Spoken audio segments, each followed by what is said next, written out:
কোনো second hand বা কোনো পুরানো গাড়ি কিনছেন, সেটা 10 চাকা হতে পারে, 2 চাকা হতে পারে বা 16 চাকাও হতে পারে। তা ওই গাড়িটা আপনি যার থেকে কিনছেন, সেই ব্যক্তি বলছে যে আমি এই গাড়িটা ক্যাশ টাকায় কিনেছিলাম, এত টাকা দিয়ে কিনেছিলাম বা অত টাকা দিয়ে কিনেছিলাম। তা আপনি কিভাবে বুঝবেন আপনি যে ব্যক্তিটার থেকে আপনি পুরোনো গাড়িটা কিনছেন, ওই গাড়িটা আদৌ ক্যাশ টাকায় কেনা নাকি কোনো ফাইন্যান্সের মাধ্যমে কেনা? এই ছোট্ট মাধ্যমটা ব্যবহার করুন। আপনি কিন্তু খুব সহজেই জানতে পারবেন বা খুব সহজেই বুঝতে পারবেন যে আপনি যে গাড়িটা কিনতে যাচ্ছেন, সেই গাড়িটা আদৌ কোনো ফাইন্যান্সে কেনা নাকি ক্যাশ টাকায় কেনা। চলুন দেখে নিই। প্রথমে আপনারা পরিবহন সেবা এই ওয়েবসাইটটা আপনারা সার্চ করবেন। এখান থেকে অফিসিয়াল ওয়েবসাইট পাবেন, সার্চ করবেন, এখানে 3 লাইনে ক্লিক করবেন, একটু স্ক্রল করবেন, এখানে দেখুন নো ইওর ভেহিকেল ডিটেলস, এখানে ক্লিক করবেন।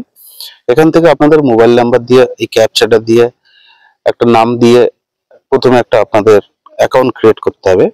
তো এখান থেকে যেটা যেটা চাইবে আপনারা দিয়ে অ্যাকাউন্ট ক্রিয়েট করে নেবেন।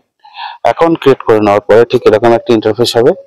ওখানে ওই যে নামটা দিয়ে যে নাম্বারটা দিয়ে অ্যাকাউন্ট ক্রিয়েট করেছিলেন ওই নাম্বারটা দিয়ে লগ ইন করবেন, ওটিপি আসবে, ওটিপিটা দিলে ঠিক এরকম একটা ইন্টারফেস শো হবে। এখানে আপনি যে গাড়িটা কিনতে চাইছেন, দেখতে চাইছেন, ওই গাড়ির নাম্বারটা দেবেন, দিয়ে ক্যাপচাটা দিয়ে সার্চ করবেন।